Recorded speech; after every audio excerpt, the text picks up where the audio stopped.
All right, my name is Chinyere. I live here in the UK as a dependent, including my son, who is also a minor. We both moved into UK under my husband's skilled workers visa as his sole dependent. So in this very content today, I will be sharing with you all the requirements, the documents, the processes we went through in order to join him here or to have moved in here with him as his dependent.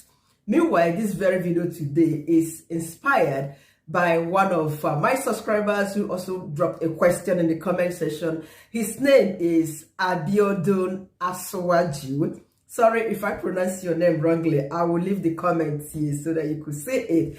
All right, thank you for bringing up this question. Yes, so my name is Chinyere Ojike, a mom vlogger here in the UK. I make videos about lifestyle. I also make videos about UK tips. So feel free to drop your questions in case you have any, or in case you are considering or planning to relocate to UK as a student, as a skilled worker. Drop any of your questions. I answer general questions about the UK, and feel free to go through my videos. You might find something interesting or useful to you to watch. All right, guys. So how did we move into UK?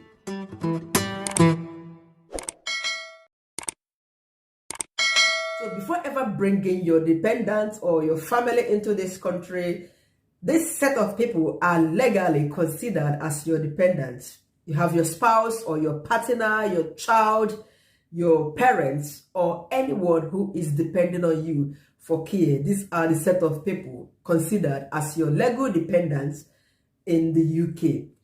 So there are certain requirements or procedures you need to pass through in order to bring in your dependents into this country, and these are exactly what we'll be discussing here, because I am a dependent and I moved into this country as a dependent. I can recall all the rigorous processes. Some of them I have evidences of the documents we put together here, which I'll be sharing with you.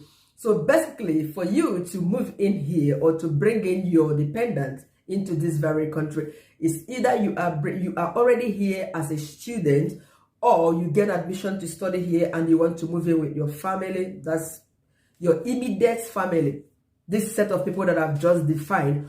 Or you got a job in this very country and you are already working here. You want to bring in your dependents from any of the African countries, or you want them to move in here alongside with you the same time you are moving. Either of these ways are perfect.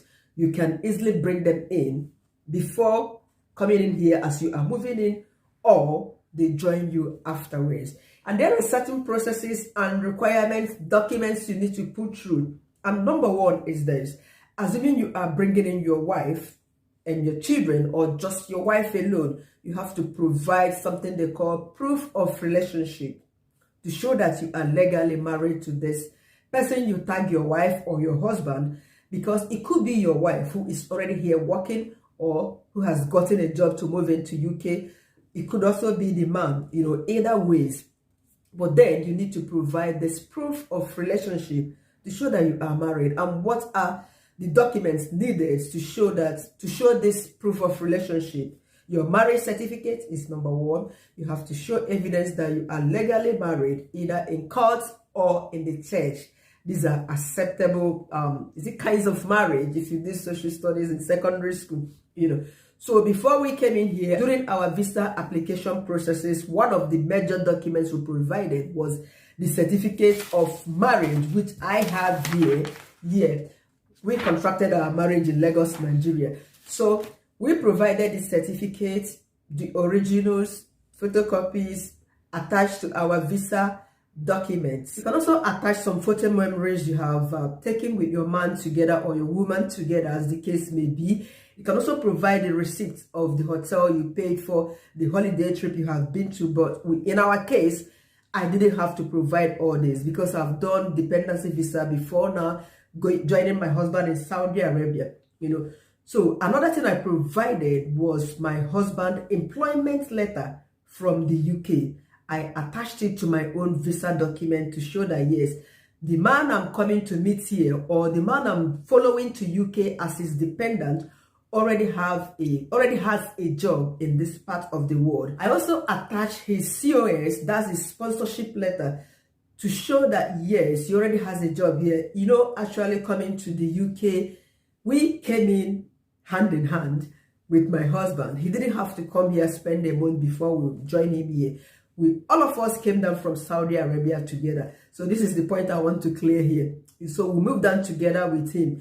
But then I had my own visa documentations I arranged and applied for separately as his spouse, including our son.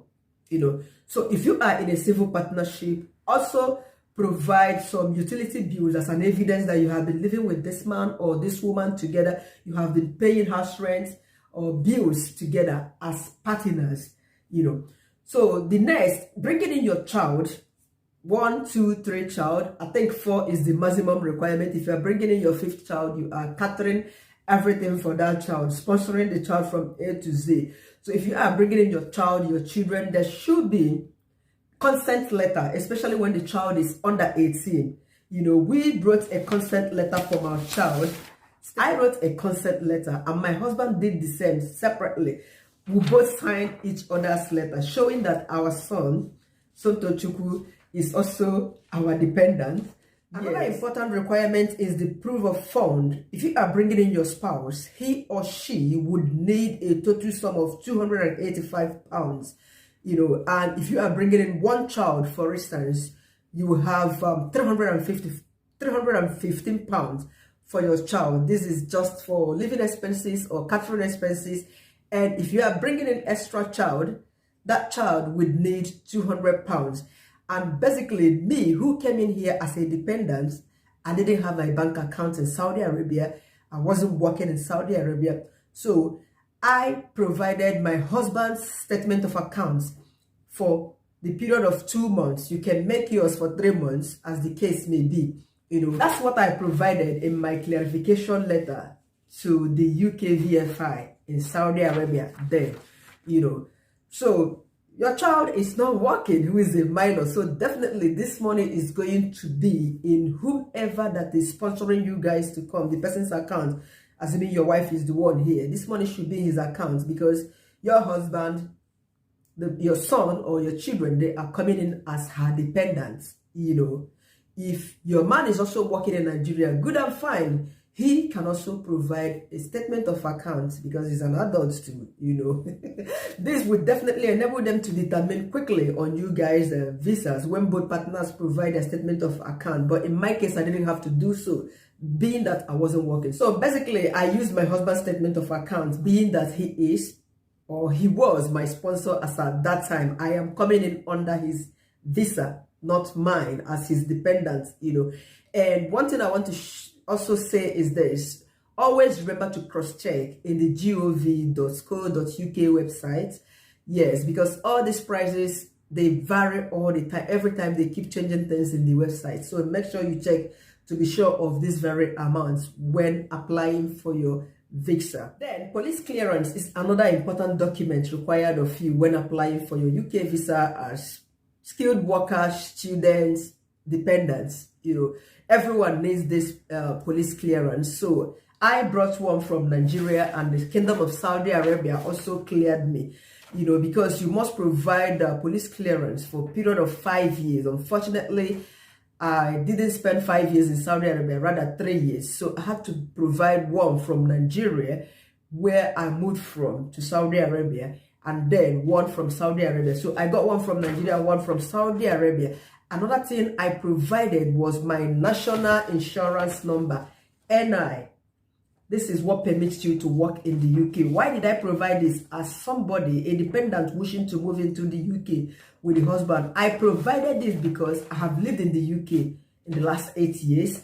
I studied here in the UK, then I left the UK. So coming back into this country, for them to give me visa to come back, I must mention that I've been to the UK. How many times did I leave the UK during the period of my studies? All of them were detailed in my letter of clarification. You know, when I was studying in the UK, I left UK 2012 for holiday in my country. I left for Russia, all the details, and I returned on social dates. The next thing you need to include in your visa application is the medical certificates Yes, I think they only have offices in Abuja and in Lagos, Nigeria. If you're coming to UK, and they have one in Lagos, okay?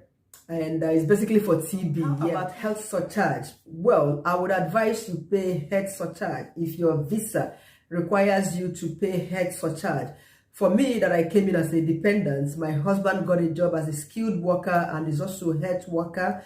You know, for those in health field, if you are coming in as a nurse or the health practitioners, healthcare practitioners, their visa is covered already, so they don't pay health surcharge. We didn't have to pay for that, you know. But if your visa type requires you to pay, ensure that you pay. It will also hasten them to reach decision on your visa. Yes, and if you have already booked for a flight, include those flight tickets that you've booked. Like here, I included my flight tickets in my visa application, you know. Then for accommodation, we moved here, we stayed in Airbnb. We already paid in Saudi Arabia. We included that in our visa. This is part of proof of accommodation to show that, yes, you are not landing in the UK to disappear, or you won't be sleeping outside. Just show them. That's an evidence to show that you have a place you will be moving into as soon as you arrive, especially when you are bringing your family, you know.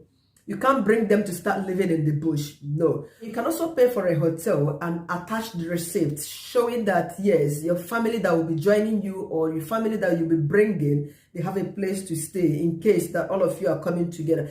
And in the case that one of you, your man or your woman is already here, you can show the house rent where he or she is currently living to enable them understand that, yes, you are moving into a house, or the person you are coming here to meet already has an accommodation where you and the children might be staying on arrival. I think this is basically the requirements for you to apply for a dependent visa here in the UK.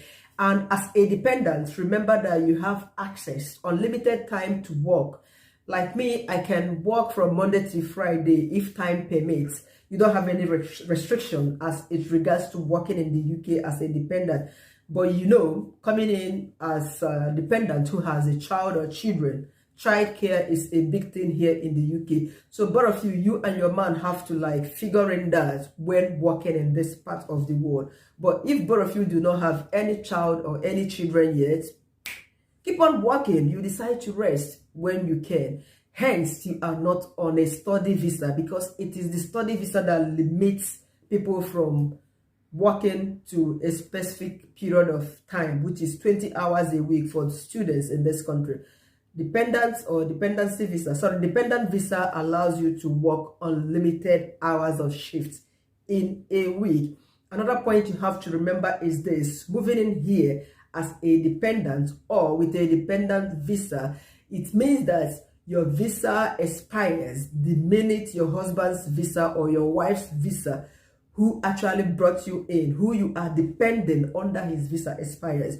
Right now, I moved in as a dependent to my husband, so immediately his visa expires, my and that of my child run out at the same time. And this is why it is also good if you are depending on somebody in this very country as a wife, as a child, you be good, be nice, because whatever law you breach in this country affect the sole person that brought you in, affect his visa status. So you have to keep it clean. Whatever you are doing, whatever job you are taking up, make sure you are doing the right thing. Yes, to avoid sending that person back to wherever they are coming from because of one greedy or silly mistake you may have involved yourself into. Finally, the least but not the last, when you might have put all the documents, the requirements together, remember to also write a letter of clarification. This was the last thing I put through, letter of clarification, stating every document you included in your visa application. I wish I could read this for you, but if you one day come to my Instagram at Chinyere Ojike, I'm going to send you this. And if you also want this consent letter for your child, I can also send you this, unless you guys want me to sit down and make a video and start reading this, but I don't think that's necessary, So, all right, thank you so much for your time. I sincerely appreciate you stopping by. Please, if you haven't subscribed to my channel, hit the subscribe button, subscribe to my channel, like my video and drop your comments, ask your questions in the comment section, and I will definitely get back to them. I would respond or make videos on the questions if they require me to. Thank you once again, and see you on my next upload. Bye for now.